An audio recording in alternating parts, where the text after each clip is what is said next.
Hello friends, welcome to வானவில் முகில் TNPSC. இன்றைக்கி நம்ம 6th தமிழ் டேர்ம் 1ல் இயல் 2ற்கான லைன் பை லைன் கொஸ்டின் பார்க்க போகிறோம். மேக்ஸிமம் எல்லா இம்பார்ட்டன்ட் கொஸ்டினும் நான் கவர் பண்ணிடுவேன். நீங்கள் உங்களுக்கு படிக்க நேரம் இல்லை, நீங்கள் ஒர்க் பண்ணுறீங்க, இல்லை ஹவுஸ் ஒய்ஃபாக இருக்கிறீங்க அப்படின்றவங்க இந்த வீடியோவை மட்டும் பார்த்தாலே உங்களுக்கு யூஸ்ஃபுல்லாக இருக்கும். மற்றபடி ஸ்கூல் புக்கை படிச்சுட்டு வந்தால் இன்னும் உங்களுக்கு யூஸ்ஃபுல்லாக இருக்கும். இப்போ நம்ம வீடியோக்குள்ளே போகலாம். இயல் 2 முதல் தலைப்பு சிலப்பதிகாரம். முதல் கேள்வி, சிலப்பதிகாரத்தின் ஆசிரியர் இளங்கோவடிகள். அடுத்த கேள்வி, தமிழின் முதல் காப்பியம், முத்தமிழ் காப்பியம், குடிமக்கள் காப்பியம் என்று அழைக்கப்படும் நூல். ஆன்சர் சிலப்பதிகாரம். திங்களை போற்றுதும் திங்களை போற்றுதும் என்ற பாடல் வரிகள் இடம்பெற்றுள்ள நூல். ஆன்சர் சிலப்பதிகாரம். ஞாயிறு போற்றுதும் ஞாயிறு போற்றுதும் என்ற பாடல் வரிகள் இடம்பெற்றுள்ள நூல். ஆன்சர் சிலப்பதிகாரம். நெக்ஸ்ட், மாமலை போற்றுதும் மாமலை போற்றுதும் என்ற பாடல் வரிகளின் பாடியவர். ஆன்சர் இளங்கோவடிகள். நெக்ஸ்ட், பொருள் தருக. திங்கள் என்பதன் பொருள் நிலவு. கொங்கு என்பதன் பொருள் மகரந்தம். அலி என்பதன் பொருள் கருணை. நாமநீர் என்பதன் பொருள் அச்சம் தரும் கடல்.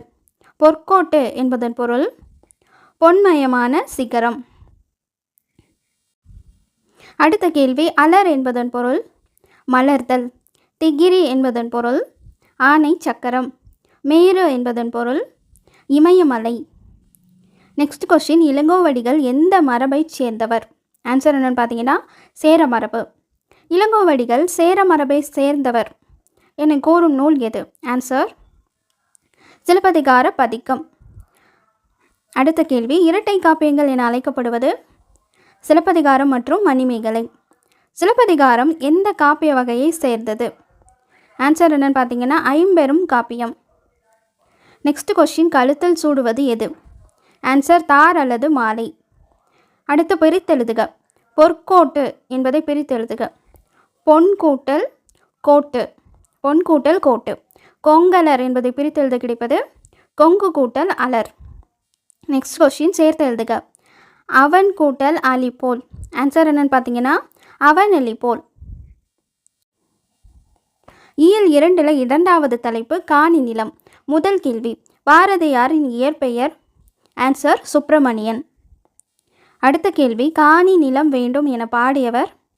ஆன்சர் பாரதியார். நெக்ஸ்ட், பொருள் கூறுக. காணி என்பதன் பொருள் நில அளவை குறிக்கும் சொல். நெக்ஸ்ட் கொஸ்டின், மாடங்கள் என்பதன் பொருள் மாளிகையின் அடுக்குகள். சித்தம் என்பதன் பொருள் உள்ளம். 20ஆம் நூற்றாண்டின் இணையற்ற கவிஞர் யார்? ஆன்சர் என்னன்னு பார்த்தீங்கன்னா பாரதியார். நெக்ஸ்ட் கொஸ்டின், இளமையில் சிறப்பாக கவி பாடும் திறன் பெற்றவர்? ஆன்சர் யார் என்னன்னு பார்த்தீங்கன்னா பாரதியார். நெக்ஸ்ட், பாரதியாருக்கு பாரதி என்னும் பட்டம் வழங்கிய மன்னர் யார்? ஆன்சர் என்னன்னு பார்த்தீங்கன்னா எட்டயபுர மன்னர். நெக்ஸ்ட் கொஸ்டின், மண் உரிமைக்காகவும் பெண் உரிமைக்காகவும் பாடியவர்? ஆன்சர் பாரதியார். அடுத்த கேள்வி, பாரதியார் இயற்றிய நூல்கள்? பாஞ்சாலி சபதம், கண்ணன் பாட்டு, குயில் பாட்டு. நெக்ஸ்ட், சித்தம் என்பதன் பொருள் உள்ளம். பிரித்தெழுதுக. நிலத்தின் இடையே. ஆன்சர் என்னன்னு பார்த்தீங்கன்னா நிலத்தின் கூட்டல் இடையே. அடுத்த கேள்வி, சேர்த்து எழுதுக. நிலா கூட்டல் ஒளி. ஆன்சர் என்னன்னு பார்த்தீங்கன்னா நில ஒளி. நெக்ஸ்ட்டு, பொறுத்துக. முத்துச்சுடர் போல் என்பதற்கு ஆன்சர் என்னன்னு பார்த்தீங்கன்னா நிலா ஒளி.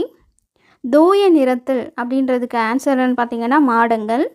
சித்தம் மகிழ்ந்திட அப்படின்றதுக்கு ஆன்சர் என்னன்னு பார்த்தீங்கன்னா தென்றல். நெக்ஸ்ட், மூன்றாவது தலைப்பு சிறகின் ஓசை. முதல் கேள்வி, வலசை போதல் என்பது எதை குறிக்கிறது? ஆன்சர் பறவைகள் இடம்பெயர்தலை. நெக்ஸ்ட், பறவைகள் எவற்றிற்காக இடம்பெயர்கின்றன?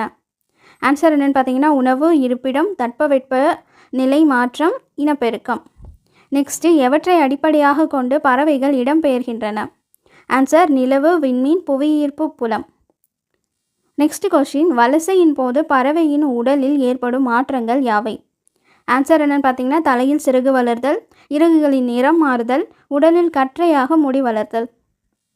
அடுத்த கேள்வி, சிறகடிக்காமல் கடலையும் தாண்டி பறக்கும் பறவை? கப்பல் பறவை. நெக்ஸ்ட்டு, கப்பல் பறவை தரையிறங்காமல் பறக்கும் தூரம்? ஆன்சர் என்னன்னு பார்த்தீங்கன்னா 400 கிலோமீட்டர். அடுத்த கேள்வி, கப்பல் பறவை வேறு எவ்வாறு அழைக்கப்படுகிறது? ஆன்சர் கப்பல் கூலை கடா அல்லது கடற்கொள்ளை பறவை.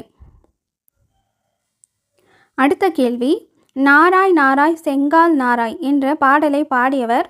ஆன்சர் என்னன்னு பார்த்தீங்கன்னா சத்திமுத்த புலவர். சத்திமுத்த புலவர் வாழ்ந்த காலம்? ஆன்சர் 1500 ஆண்டுகளுக்கு முன்பு. நெக்ஸ்ட் கொஷின், தென் திசை குமரி ஆடி வடதிசைக்கு ஏகுவீர் ஆயின் என்ற அடிகள் எதை குறிக்கிறது? ஆன்சர் பறவைகள் வலசை செல்லுதல். நெக்ஸ்ட்டு, வெளிநாட்டு பறவைகளுக்கு புகலிடமாக திகழ்வது? தமிழ்நாடு. அடுத்த கேள்வி, தற்போது வெகுவாக அழிந்து வரும் பறவை இனம் எது? ஆன்சர் சிட்டுக்குருவி. நெக்ஸ்ட்டு, சிட்டுக்குருவி எந்த பறவை இனம்? ஆன்சர் என்னென்னு பார்த்தீங்கன்னா கூடு கட்டி வாழும் பறவை இனம்.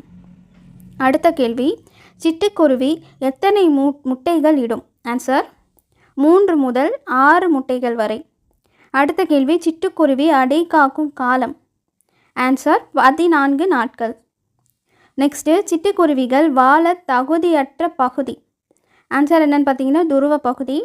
நெக்ஸ்ட்டு, சிட்டுக்குருவியின் வாழ்நாள் 10 முதல் 13 ஆண்டுகள். அடுத்த கேள்வி, சிட்டுக்குருவியின் உணவு என்னென்னு பார்த்தீங்கன்னா அரும்புகள், தேன், தானியங்கள், புழு பூச்சிகள், மலர். அடுத்த கேள்வி, பறவைகளை காப்பாற்ற நாம் வளர்க்க வேண்டிய மரம்?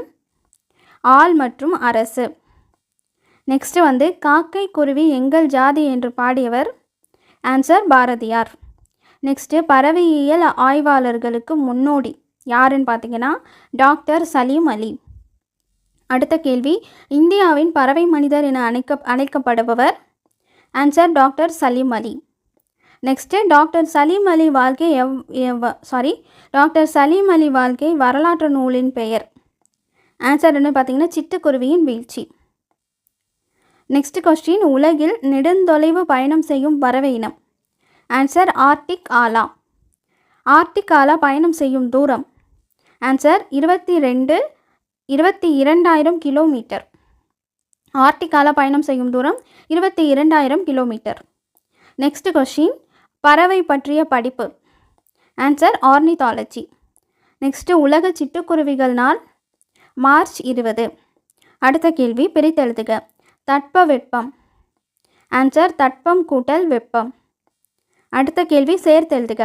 தரை கூட்டல் இறங்கும்? ஆன்சர் என்னன்னு பார்த்தீங்கன்னா தரை இறங்கும். நெக்ஸ்ட்டு, இயல் 2ல் 4வது தலைப்பு கிழவனும் கடலும். முதல் கேள்வி, கிழவனும் கடலும் என்ற ஆங்கில புதினம் நோபல் பரிசு பெற்ற வருடம்?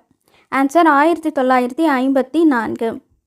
அடுத்த கேள்வி, கிழவனும் கடலும் என்ற புதினத்தின் ஆசிரியர் யாருன்னு பார்த்தீங்கன்னா எர்னஸ்ட் ஹெமிங்வே. நெக்ஸ்ட்டு, இயல் 2ல் 5வது தலைப்பு முதல் எழுத்தும் சார்பெழுத்தும். முதல் கேள்வி, எழுத்துக்கள் எத்தனை வகைப்படும்? ஆன்சர் 2. நெக்ஸ்ட் கொஸ்டின், எழுத்துக்களின் வகைகள் யாவை? ஆன்சர் முதல் எழுத்து, சார்பெழுத்து. அடுத்த கேள்வி, முதல் எழுத்துக்கள் என்பது உயிரெழுத்து 12 மற்றும் மெய்யெழுத்து 18. நெக்ஸ்ட்டு, பிற எழுத்துக்கள் தோன்றுவதற்கும் இயங்குவதற்கும் முதல் காரணமாக அமைவது முதல் எழுத்துக்கள். 5வது கேள்வி, முதல் எழுத்துக்களை சார்ந்து வரும் எழுத்துக்கள் சார்பெழுத்துக்கள். அடுத்த கேள்வி, சார்பெழுத்துக்கள் எத்தனை வகைப்படும்? ஆன்சர் 10 வகைப்படும். நெக்ஸ்ட்டு, மெய் மற்றும் உயிர் எழுத்துக்கள் சேர்வதால் தோன்றுவது உயிர்மெய் எழுத்துக்கள். அடுத்து, 3 புள்ளிகளை உடைய தனித்த வடிவம் பெற்றது ஆயுத எழுத்து. அடுத்த கேள்வி, ஆயுத எழுத்து வேறு எவ்வாறு அழைக்கப்படுகிறது? ஆன்சர் என்னன்னு பார்த்தீங்கன்னா முப்புள்ளி, முப்பாற்புள்ளி, தனிநிலை, ஆக்கேனம். நெக்ஸ்ட்டு, நுட்பமான ஒலிப்பு முறையை உடையது ஆயுத எழுத்து. நெக்ஸ்ட்டு, தனித்த இயங்காத எழுத்து ஆயுத எழுத்து. ஆயுத எழுத்து ஒரு டேஷ். ஆன்சர் சார்பெழுத்து. நெக்ஸ்ட்டு, பறந்து விரிந்து இருப்பதால் கடலுக்கு பெயர்? ஆன்சர் என்னன்னு பார்த்தீங்கன்னா பறவை. அதாவது கடலோட வேறு பெயர்னு கேட்பாங்க, அதுக்கு ஆன்சர் என்ன பறவை, ரா இந்திரா வரும். நெக்ஸ்ட்டு, புல் என்பதன் வேறு பெயர் பறவை. நெக்ஸ்ட் கொஸ்டின், சரணாலயம் என்பதன் வேறு பெயர் புகலிடம். அடுத்த மொழிபெயர்ப்பு பற்றி பார்ப்போம். கான்டினென்ட்டோட மொழிபெயர்ப்பு என்ன அப்படின்னு பார்த்தீங்கன்னா கண்டம். மைக்ரேஷன் என்பது வலசை. மற்றும் கிராவிடேஷனல் ஃபீல்டு அப்படின்றது புவியீர்ப்பு புலம். தென் சான்ச்சுரி அப்படின்றது புகலிடம் அல்லது சரணாலயம். நெக்ஸ்ட்டு லாஸ்ட் கடைசி டாபிக் திருக்குறள். முதல் கேள்வி, உலகுக்கு தொடக்கமாக விளங்குபவன். ஆன்சர் ஆதிபகவன். நெக்ஸ்ட்டு எழுத்துக்களுக்கு தொடக்கமாக அமைவது. ஆன்சர் அகரம், அதாவது அகர வரிசை எழுத்துன்னு சொல்லுவாங்க. நெக்ஸ்ட்டு முடியாத செயலையும் முடித்து காட்டுபவர் பெரியோர். நெக்ஸ்ட்டு ஒருவருக்கு மிக சிறந்த அணியாக அமைவது இன்சொல் மற்றும் பணிவு. திருவள்ளுவர் எத்தனை ஆண்டுகளுக்கு முற்பட்டவர்? ஆன்சர் 2000 ஆண்டுகளுக்கு முற்பட்டவர். அடுத்த கேள்வி, திருவள்ளுவரின் வேறு பெயர்கள். ஆன்சர் என்னென்னு பார்த்தீங்கன்னா வான்புகழ் வள்ளுவர், தெய்வப்புலவர், பொய்யியலில் புலவர். நெக்ஸ்ட்டு திருக்குறள் எத்தனை பிரிவுகளை உடையது? ஆன்சர் 3 பிரிவுகள். அடுத்த கேள்வி, திருக்குறளில் உள்ள அதிகாரங்கள். ஆன்சர் 133 மற்றும் திருக்குறளின் குறட்பாட்கள் எத்தனைன்னு கேட்டாங்கன்னா 1330. நெக்ஸ்ட்டு திருக்குறள் எவ்வாறு அழைக்கப்படுகிறது? ஆன்சர் உலக பொதுமறை, வாய்வுரை, வாழ்த்து. நெக்ஸ்ட்டு திருக்குறள் எத்தனை மொழிகளில் மொழிபெயர்க்கப்பட்டுள்ளது? ஆன்சர் 107. நெக்ஸ்ட்டு திருக்குறளின் இயல்கள் எத்தனை? ஆன்சர் 9 இயல்கள். அடுத்த கேள்வி, மக்களுக்கு மகிழ்ச்சி தருவது அறிவுடைய மக்கள். நெக்ஸ்ட்டு பொருள் கூறுக. என்பதன் பொருள். ஆன்சர் என்ன பார்த்தீங்கன்னா எலும்பு. நெக்ஸ்ட்டு 2016 பாரா ஒலிம்பிக் போட்டி எங்கு நடைபெற்றது? ஆன்சர் ரியோ நகரில். அடுத்த கேள்வி, 2016 பாரா ஒலிம்பிக் போட்டியில் தங்கம் வென்றவர் மாரியப்பன். நெக்ஸ்ட்டு மாரியப்பன் தங்கம் என்ற விளையாட்டு எது? ஆன்சர் உயரம் தாண்டுதல். ஃப்ரெண்ட்ஸ், இதோட இயல் 2ல் லைன் பை லைன் கொஸ்டின்ஸ், அதுவும் முக்கியமான கொஸ்டின்ஸ் நான் கொடுத்துருக்கேன். உங்களுக்கு டைம் இல்லைன்றவங்க இந்த வீடியோ மட்டும் பார்த்தாலே போதும். உங்கள் ஃப்ரெண்ட்ஸுக்கும் மறக்காமல் ஷேர் பண்ணுங்கள், சேனலை சப்ஸ்கிரைப் பண்ணுங்கள். மேக்ஸிமம் ஒரு 60 ஆர் 70 டேஸ்க்குள்ளே நான் வந்து ஓல்டு அண்ட் நியூ புக்கு ரெண்டுத்துக்குமே நான் வந்து 6th to 12th வரை நான் கவர் பண்ணிடுவேன். சேனலை மறக்காமல் ஃபாலோ பண்ணிக்கிட்டே இருந்தீங்கன்னா நீங்கள் ஈஸியாக முடிச்சிடலாம். Thank you friends.